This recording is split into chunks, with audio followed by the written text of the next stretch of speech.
तमिलनाडु के मदुरई में पीएम मोदी ने एम्स की बुनियाद रखी, साथ ही जीएमसी सुपर स्पेशलिटी अस्पताल की एक इमारत का रिमोट के जरिए इफ्तिताह किया। वजीर-ए-आजम नरेंद्र मोदी का कहना है कि चौकीदार को हटाने के लिए तमाम सियासी पार्टियां अपने अपने इख्तलाफात भुलाकर एक साथ आ रही हैं।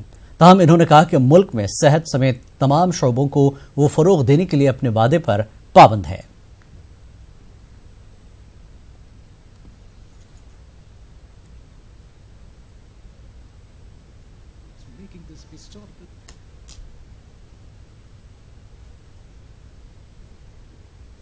Compliment the state for their commitment towards the implementation of all aspects of the revised National TB Control Program. I assure that the Government of India stands committed for extending all necessary support for efforts of the state in tackling this disease. I once again assure that my government is committed to strengthen the initiative in healthcare to ensure universal health coverage. Tamil Nadu में वज़ीर-ए-आज़म मोदी की आमद के खिलाफ MDMK के कारकुनान ने मदुरई में एहतजाज किया और सियाह परचम दिखाया।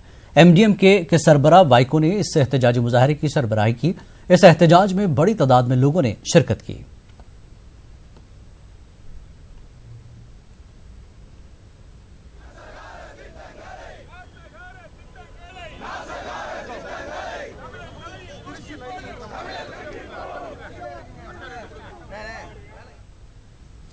2019 की पहली मन की बात में पीएम मोदी ने दीगर मौज़ूआत के साथ साथ इलेक्शन कमीशन की तारीफ की और साथ ही संत रविदास के दोहे के जरिए जात पात की ऊंच नीच और भेदभाव से दूरी बनाने का सबक दिया। देशवासी को चुनाव आयोग पर गर्व होना स्वाभाविक है। हमारे देश में यह सुनिश्चित करने में कोई कसर नहीं छोड़ी जाती है कि भारत का प्रत्येक नागरिक जो पंजीकृत मतदाता है, रजिस्टर्ड मतदाता है, उसे मतदान करने का अवसर मिले। संत रविदास जी के दोहे बहुत प्रसिद्ध है। संत रविदास जी कुछ ही पंक्तियों के माध्यम से बड़ा संदेश देते थे। उन्होंने कहा था, जाति जाति में जाति है, जो केतन के पात रैदास मनुष्य ना जुड़ सके, जब तक जाति न जात। जिस प्रकार केले के तने को छीला जाए तो पत्ते के नीचे पत्ता, फिर पत्ते के नीचे पत्ता और अंत में कुछ ही नहीं निकलता है, लेकिन पूरा पेड़ ही खत्म हो जाता है। ठीक उसी प्रकार इंसान को भी जातियों में बांट दिया गया है और इंसान रहा ही नहीं है। वे कहा करते थे कि अगर वास्तव में भगवान हर इंसान में होते हैं तो उन्हें जाति, पंथ और अन्य सामाजिक आधारों पर बांटना उचित नहीं है। गुज़श्ता 4.5 साल के दौरान वज़ीर-ए-आज़म नरेंद्र मोदी को मिले तोहफे की नीलामी आज दिल्ली में रखी गई है। 27 और 28 जनवरी को नीलामी कौमी आर्ट म्यूजियम में होगी। वहीं 29 से लेकर 31 जनवरी तक ये जारी रहेगी। म्यूजियम के डायरेक्टर जनरल के मुताबिक नीलामी से जो भी कीमत वसूल होगी, इसका इस्तेमाल नमामि गंगे योजना में किया जाएगा।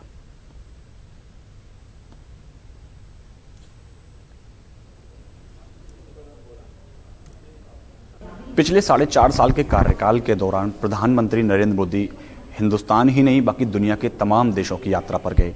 जहां गए वहां उनको तमाम गिफ्ट भी मिले, लेकिन उन गिफ्ट की आज इकट्ठा करके एक नीलामी का एक कार्यक्रम सांस्कृतिक मंत्रालय की और उनकी टीम के द्वारा रखा गया है। जिस तरह आप देख सकते हैं कि तमाम यहाँ जो नेशनल मॉडर्न गैलरी है उसमें ये तमाम जो सोवेनियर्स हैं जो प्रधानमंत्री को पिछले 4.5 साल के कार्यकाल के दौरान मिले हैं उसमें उनको रखा गया है। और इन सब की जो नीलामी की प्रक्रिया है वो आज से शुरू हो रही है। ये नीलामी की जो प्रक्रिया रहेगी, जो भी लोग आएँ पूरे देश दुनिया से, वो आकर यहाँ इन जो आइटम्स हैं प्रधानमंत्री को जो दिए गए हैं उनको यहाँ से खरीद सकते हैं और अपनी यादों के साथ सजोया जा सकता है। लगातार प्रधानमंत्री की पॉपुलैरिटी को देखते हुए जिस तरह ये इस कार्यक्रम का आयोजन किया गया है और इस कार्यक्रम के आयोजन के बाद जो पैसा इकट्ठा होगा वो जो नमामि गंगे जो प्रोजेक्ट है, प्रधानमंत्री की जो महत्वाकांक्षी योजना है तमाम नदियों को साफ करने की, उसमें दिया जाएगा। हमारे साथ बातचीत करने के लिए जो NGMA है, national gallery for modern art, उनके डायरेक्टर जनरल हैं अद्वैत चरण गरनायक जी। सर, कहाँ से ये पूरा आइडिया आया, कैसे इसको फलीभूत किया गया? एक्चुअली हम 2-3 महीने से एग्जीबिशन चल रहा था और इसमें काफ़ी लोग यहाँ आ रहे थे, इंटरेक्शन हुआ उनका साथ। और हमारा प्रधानमंत्री जी साधु जैसे हैं, उनका सारे चीज़ आप देख सकते कि वो चाहते हैं मेरा जितना भी चीज़ देश के लिए काम में आए तो मैं बहुत खुश होता हूँ। तो इसी हिसाब से हमने सोचे कि नहीं, उसको प्रॉपर हम नीलामी करते हैं और पूरा टीम इसके लिए पूरा मिनिस्ट्री हमारा और NGM टीम पूरा सब लोग मिलके और national gallery of modern art में नीलामी करके उसका जो राशि नमामि गंगे के लिए दे सकते हैं। जो ऑक्शन की जो प्रक्रिया है वो कब तक चलेगी और किस तरह से उसका ऑक्शन रखा गया है? क्या कुछ प्राइसेस फिक्स रखे गए हैं कुछ आइटम्स के? क्या ऐसे उसका पगड़ी देखिए, उसका कुछ बेसिक प्राइस है और उसका बाद पहले तो आप रजिस्ट्रेशन करेंगे। रजिस्ट्रेशन करने के बाद वहाँ पर बैठ के आप जो नीलामी शुरू होगा इसमें आप बीट करेंगे। तो बेसिक प्राइस से आपको पता नहीं है कि आपको कितना प्राइस में मिलेगा, उसका वैल्यू मैं नहीं बता सकता हूँ, उसी टाइम बताएगा। धन्यवाद हमसे बात करने के लिए। साफ तौर पर कहना है DG साहब का कि ये जो मौका है जनता को प्रधानमंत्री से जुड़ने के लिए बहुत अच्छा मौका है। जनता आए, तमाम जो लोगों के सुझाव हैं इसमें बहुत ज़्यादा इंटरेस्ट ले रहे हैं और प्रधानमंत्री की जिस तरह से लोकप्रियता है उसको भुनाकर जो प्रधानमंत्री की महत्वाकांक्षी योजना है नमामि गंगे, उसको आगे बढ़ाने का ये एक नायाब तरीका है। यहाँ से जो पैसा इकट्ठा होगा वो नमामि गंगे के तहत दिया जाएगा। कृष्ण नगेंद्र के साथ पवन गौड़, नेटवर्क 18, दिल्ली। बिहार में 2019 लोकसभा इंतखाबात की सरगर्मियां तेज हो चुकी हैं। हर पार्टी अपने अपने तौर पर सरगर्म हो चुकी है। इसी ज़िम्न में 3 मार्च को बीजेपी और इत्तेहादी पार्टियों की महारैली हो सकती है, जिसमें पीएम मोदी की भी शिरकत मुतवक्के है। आपको बता दें कि बिहार की 40 सीटों में से जेडीयू बीजेपी 37 नशिस्तों पर इंतखाब लड़ेगी। वहीं लोक जनशक्ति पार्टी 6 सीटों पर अपनी किस्मत आजमाएगी। पटना के गांधी मैदान में एक बड़ी रैली करें और उस रैली में देश के प्रधानमंत्री माननीय श्री नरेंद्र मोदी जी को भी उसमें आमंत्रित करेंगे और हम लोग उनको आमंत्रित करेंगे। और उसमें से रैली को सफल बनाने के लिए जिला स्तर पर, प्रखंड स्तर पर और पंचायत स्तर पर हम लोग की व्यवस्था होगी कि अधिक से अधिक संख्या में एक लोगों से संपर्क किया जाएगा, अभियान चलाया जाएगा। और स्टेट से भी जो हमारे पदाधिकारी हैं, जो माननीय विधायकगण हैं, माननीय सांसदगण हैं, वो अपने अपने इलाके में जाएंगे और लोगों को बताएंगे कि माननीय प्रधानमंत्री जी का प्रोग्राम है। और मैं समझता हूँ कि गांधी मैदान 3 मार्च को गांधी मैदान की रैली जो है, गांधी मैदान छोटा पड़ जाएगा। कांग्रेस के अलावे बिहार में 15 वर्षों तक एक परिवार की सत्ता रही है। आरजेडी के सरकार की 15 वर्षों के उस शासन काल का भी हम हिसाब लेंगे और बिहार के वर्तमान मुख्यमंत्री माननीय नीतीश कुमार जी के भी 14 वर्षों का हम हिसाब उस रैली में बिहार की जनता को देंगे। यानी हिसाब लेंगे और हिसाब देंगे। दिल्ली में मुनक्कदा यूथ कॉन्फ्रेंस में एसएससी, रेलवे, डीएसआरबी, असातिज़ा, सिविल सर्विसेज व मुख्तलिफ रियासतों से आए मुलाजमीन ने शिरकत की। जॉब चाहिए जुमला नहीं, इस नारे के तहत आज दिल्ली में नौजवानों की मुतादिद तंजीमों ने कॉन्फ्रेंस में शिरकत की। यूथ फॉर स्वराज के बैनर तले तलबा व नौजवान जमा हुए थे। नौजवानों और तलबा तंजीमों ने हुकूमत से मुतालबा किया कि सरकारी महकमों में 24 लाख खाली असामियों को पुर किया जाए। इसके लिए जल्द से जल्द इश्तिहार जारी किया जाए। दिल्ली की साबिक वज़ीर आला और दिल्ली कांग्रेस सदर शीला दीक्षित ने कांग्रेस के एक प्रोग्राम में बीजेपी को तनकीद का निशाना बनाया। उन्होंने कहा कि बीजेपी ने जितने वादे किए सब झूठे थे। कांग्रेस जो कहती है वो करके भी दिखाती है। आपको बता दें कि हाल ही में शीला दीक्षित ने दिल्ली कांग्रेस सदर का ओहदा संभाला है।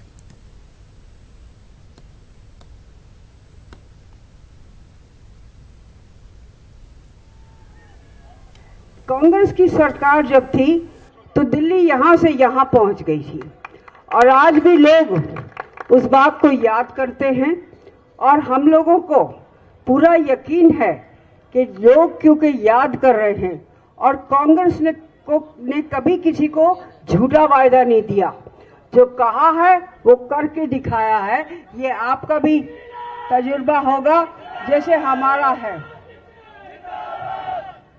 मैं आप सब लोगों से यही प्रार्थना करने आई हूँ, हम सब आए हैं आपके पास केवल इसलिए कि आप सब लोग कांग्रेस को याद करिए, दिल्ली की सरकार को बदलिए, दिल्ली के एमपीज को बदलिए, क्योंकि आज की तारीख में पिछली दफा क्योंकि ऐसे वायदे मोदी जी की सरकार ने किए कि लोग बह गए। हम इतना पैसा दे देंगे, 15-15 लाख रुपए दे देंगे, हम सब सीज कर लेंगे। डिमोनेटाइजेशन किया तो क्या फायदा मिला आपको? आप खुद ही सोचिए कि किस तरह से फायदा आपको मिला। जीएसटी लागू करी तो किसको फायदा मिल रहा है? किसी को समझ में ही नहीं आ रही कि जीएसटी है क्या। तो ये चीजें जो गुमराह करने की बीजेपी ने करी है, इसको आप पहचानिए, इसको आप जानिए। अयोध्या तनाज़े को लेकर उत्तर प्रदेश के वज़ीर आला योगी आदित्यनाथ ने एक बार फिर बड़ा बयान दिया है। एक न्यूज चैनल के प्रोग्राम में शिरकत करते हुए उन्होंने कहा कि अगर अदालत ये मामला उन्हें सौंप दे तो 24 घंटे में केस का निपटारा करेंगे। योगी आदित्यनाथ ने कहा कि राम मंदिर को लेकर आवाम के सब्र का पैमाना लबरेज हो रहा है, और अगर कोर्ट फैसला सुनाने से कासिर है तो उन्हें सौंप दे, वो 24 घंटे में मामला सुलझा देंगे। राम मंदिर तामीर का मामला कुंभ मेले में भी मौजूद बहस रहा है। अखिल भारतीय अखाड़ा परिषद के सदर नरेंद्र गिरि ने राम मंदिर तामीर पर योगी आदित्यनाथ के बयान की हिमायत की है। नरेंद्र गिरि ने कहा कि सुप्रीम कोर्ट राम मंदिर मामले की समाअत को टाल रहा है। वहीं नरेंद्र गिरि ने कहा कि राम कहां पैदा हुए ये फैसला साधु संत करेंगे या कोर्ट करेगा। वहीं नरेंद्र गिरि ने दावा किया कि वो राम मंदिर की तामीर 12 घंटे में तामीर करा लेंगे।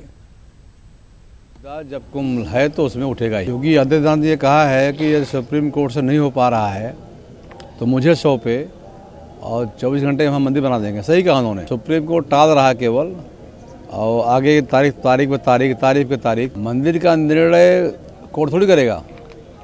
राम का जन्म कहाँ हुआ हम संत महात्मा हमारे धर्मशास्त्र करेंगे कि कोर्ट करेगा? ये तो उलझाने वाली बात है। उन्होंने सही कहा है कि आपसे नहीं हो पा रहा, सौंपिए 12 घंटे के 24 घंटे का 12 घंटे बन जाए, मंदिर बन जाएगा। योगी के समर्थन करता हूँ मैं। नौटंकी करना लोग बंद कर दें। अगर राम मंदिर बनाने का सही मंशा है तो राम मंदिर संत महात्मा ही बनाएंगे और कोई बना नहीं पाएगा। उत्तर प्रदेश के साबिक वज़ीर आला अखिलेश यादव कुंभ मेले में पहुंचे, साथ ही उन्होंने अखिल भारतीय अखाड़ा परिषद के सदर नरेंद्र गिरि से मुलाकात भी की। उत्तर प्रदेश के साबिक वज़ीर आला अखिलेश का नरेंद्र गिरि से मुलाकात करना कई मानों में अहम माना जा रहा है।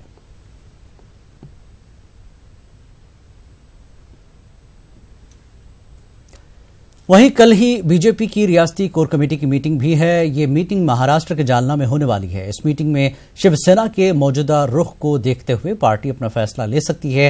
हालांकि बीजेपी के साथ शिवसेना के कुछ लीडरान का कहना है कि दोनों पार्टियां मिलकर ही कांग्रेस और एनसीपी का मुकाबला कर सकती हैं।